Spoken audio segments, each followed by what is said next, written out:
the basic lesson here, we've been saying it on this program for years now, you go woke, you go broke. The Liberals went woke, as far as I can tell, and I have no idea why. I don't understand why. But let's just quickly talk about as well. You mentioned immigration and boats, stop the boats. James, we had more illegal boat arrivals yesterday or over the weekend, 5 people turning up.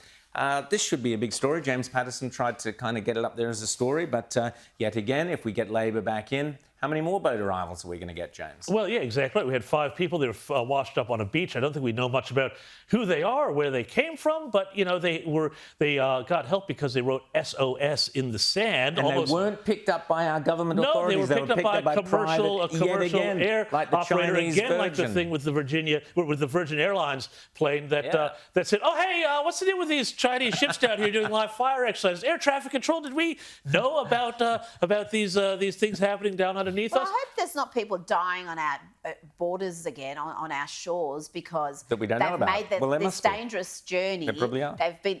These people only got discovered because helicopter pilots saw their SOS sign. Like in a Far Side cartoon. And we saw that.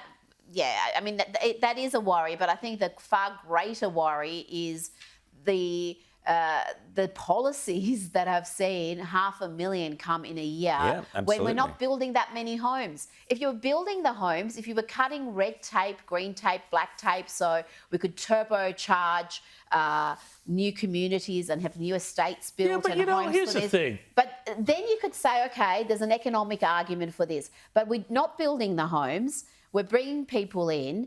And again, there's no debate about just culturally whether we want to be doing this, because, James, as you mentioned, we were talking before, we've seen a huge population surge in this country in the last 20 years. And we've seen a huge population surge. I think it's something like our population has increased something like 30 or 40% since the start of the century, which is unprecedented and bigger than Canada, bigger than the UK, which has, all sorts of migration problems of its own.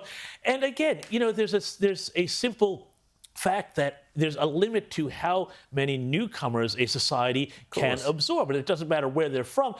And it's even harder to absorb those newcomers when every single institutional element is telling them that they've come to a country that's kind of illegitimate. I mean, Peter Dutton backed that in when he said, oh, well, the welcome to the country is important. Well, you come to this country and then you send your kids to school and they're told the country was founded by, theft and invasion and stolen everything else and stolen. And this is the official sort of, sacred ritual is simply the self-abnegation and how terrible we are as a country.